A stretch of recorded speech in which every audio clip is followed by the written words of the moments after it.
कुंभ नहीं आए, कोई बात नहीं जो नहीं आए, तो जो लोग इस कुंभ में आए हैं, आए हुए भक्तों का जो घर बैठे दर्शन कर लेगा, तो दर्शन उन भक्तों का कर लेने से जो कुंभ नहा कर आए हैं, तो उन्हें भी घर बैठे केवल दर्शन करने से उनको भी कुंभ दरस परस का पुण्य मिल जाएगा। हम तीर्थ नहीं जा पाते, कोई बात नहीं, जो तीर्थ जाते हैं हम उनका दर्शन कर लें। बात सही है? हम तीर्थ नहीं जा पा रहे हैं, जो गए हैं हम उनको प्रणाम करें, उनके प्रति श्रद्धा का भाव रखें। दासानुदासो भवितास्मि भूया, या तो भगवान के बन जाओ या तो भगवान के भक्त के बन जाओ, या तो भगवान की सेवा कर लो तो तुम्हारा उद्धार होगा, वरना भगवान की सेवा ना कर पाओ तो भगवान के भक्तों की सेवा कर लो। किसकी सेवा कर लो? या तो भगवान की या तो भगवान के भक्तों की। पर आप जितने लोग बैठे हैं आप सभी परम भक्त हैं, और आप सभी भक्तों का दर्शन ये दास अनिरुद्ध करके कृतार्थ हो रहा है, पवित्र हो रहा है। आप सभी का दर्शन कल्याणकारी है। आप सभी भक्तों को बारंबार नमन, कोटि कोटि वंदन आप सभी को। कच्छा की गंगा में हमारे परीक्षित बनकर के श्री मान प्रसिद्ध नारायण दुबे जी, आपके पूज्य पिताजी श्री दूधनाथ दुबे जी, श्री प्रसिद्ध नारायण दुबे जी की धर्म पत्नी श्रीमती गीता दुबे जी, ग्राम ककरा दुबावल दुर्वासा ऋषि की पावन धरती से आप हैं, और आप परीक्षित बन करके अपने पूर्वजों का कल्याण कर रहे हैं भागवत सुन करके। माघ का महीना है, माघ के इस माह से जैसे आपने मकर संक्रांति मनाई, उस दिन से सूर्य उत्तरायण हो जाते हैं। क्या हो जाते हैं? सूर्य भगवान उत्तरायण। अभी सूर्य भगवान क्या चल रहे हैं? उत्तरायण। सूर्य उत्तरायण जब होते हैं तब सारे शुभ कार्य प्रारंभ हो जाते हैं। यह देवताओं का दिन होता है। दीपावली के बाद जो बड़ी एकादशी आती है वह देव उठनी एकादशी कहलाती है। कौन सी एकादशी? देव उठनी का मतलब है कि देवताओं के 4 बज गए। देवताओं का दिन, हमारा जब 6 माह गुजरता है ना, तब देवताओं का एक दिन गुजरता है। हमारा जब 6 माह गुजरता है तो देवताओं की एक रात गुजरती है। जब हमारा 1 वर्ष गुजरता है तब देवताओं के 24 घंटे गुजरते हैं। बात सही है? तो देवताओं की रात होती है 6 महीने की, हमारे हिसाब से 6 महीना, उनकी तो 1 रात।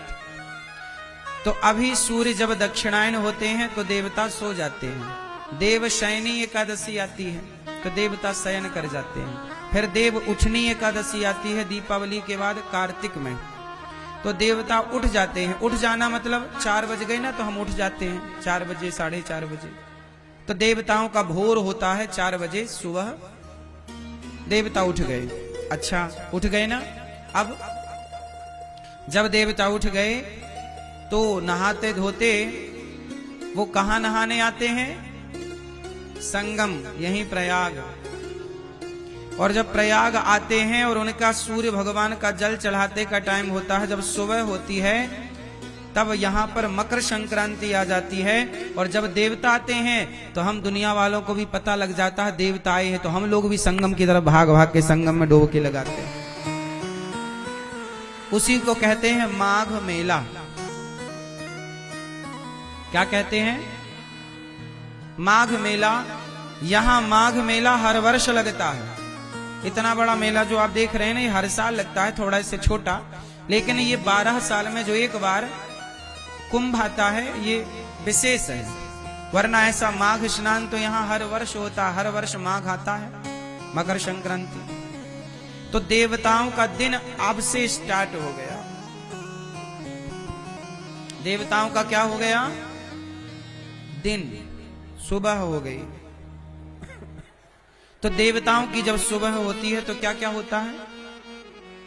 देवताओं की जब सुबह होती है तो इसी 6 माह में जब तक देवताओं का दिन रहता है, इन्हीं 6 माह में बेटियों के विवाह का मुहूर्त होता है। अब देखना, अब बेटियों के विवाह का मुहूर्त चालू हो गया, और जब देवता सो जाते हैं तो मुहूर्त भी खत्म हो जाते हैं। तो अब बेटियों का विवाह का मुहूर्त है, गृह प्रवेश का मुहूर्त है, प्रतिष्ठा का मुहूर्त है, घर बनवाने का मुहूर्त है। इन्हीं 6 महीनों में अच्छे अच्छे मुहूर्त भी होते हैं। जब आप शुभ कार्य करें तो अच्छे मुहूर्त को देख कर करें, क्योंकि मुहूर्त का भी अपना प्रभाव होता है। तो हमारे यहाँ कोई भी शुभ कार्य होता है तो वह इसी समय होता है। इसी समय जब आप कोई भी शुभ कार्य करते हैं तो देवता उस हर कार्य के साक्षी होते हैं। और जब देवता सो जाते हैं और तब आपने पुण्य किया तो साक्षी कौन होता है? तब के लिए साक्षी होते हैं गोपाल जी, इसलिए उनका नाम है साक्षी गोपाल।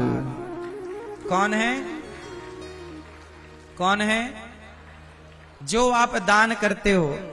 जैसे प्रयागराज में करोड़ों लोग दर्शनार्थी आ रहे हैं, गंगा डुबकी लगा रहे हैं, और उन गंगा डुबकी लगाने वाले भक्तों को गौरी गोपाल की तरफ से, आप सभी भक्तों की तरफ से अन्न क्षेत्र बांटा जा रहा है, अन्नदान हो रहा है। कोई भी शुभ कार्य करो ना तो आप अपने माता पिता का नाम लेते हैं ना, तो वो पुण्य माँ बाप को तो मिलता है, लेकिन हमें भी मिलता है, हमारे बच्चों को भी मिलता है। वो पुण्य सबको प्राप्त होता है। एक अन्न का दाना भी कोई दान करे तो वह एक अन्न का दाना, एक अन्न का कण, वह सबको पुण्यात्मा बनाएगा। जैसे जहर इतना सा कोई पी ले तो वो अपना प्रभाव तो दिखाता है। आग की एक इतनी सी चिंगारी बड़े बड़े जंगल को जलाती है कि नहीं? आग का ये मतलब थोड़ी कि नहीं बहुत आग होएगी तो जंगल जलेगा, नहीं, एक चिंगारी से भी तो जंगल जल सकता है। जरूरी थोड़ी है कि 1 किलो आग ही हो। उसी तरह जैसे एक चिंगारी से बड़ा जंगल जलकर भस्म हो सकता है, उसी तरह अन्नदान में अन्न का एक दाना, सुदामा जी ने श्री कृष्ण को कितना दान किया था? बोलो। घर से लेकर गए थे 4 मुट्ठी लेकर गए थे। कितनी मुट्ठी? सुदामा जी कृष्ण को कितनी मुट्ठी? 4 मुट्ठी लेकर गए। 4 मुट्ठी चावल लेकर गए, तंडुल लेकर गए, जिसे सामान्य भाषा में आज हम लोग पोहा कहते हैं ना, चिवड़ा। 4 मुट्ठी चिवड़ा लेकर के गए सुदामा जी, और 4 मुट्ठी में भगवान ने खाया कितनी मुट्ठी? केवल 1 मुट्ठी। 1 मुट्ठी स्वयं भगवान खाए, बाकी की 3 मुट्ठी रुक्मणी जी को दिया, कहा सब में बांट दो। 4 मुट्ठी सुदामा देते हैं और भगवान सिर्फ 1 मुट्ठी खाते हैं। 1 मुट्ठी चिवड़ा खाए भगवान, चावल खाए भगवान। उस 1 मुट्ठी के बल पर सुदामा जी को इतना दिया, एक दाने के बदले करोड़ करोड़ गुना करके दिया। 1 दाने के बदले करोड़ गुना, 1 दाने के बदले।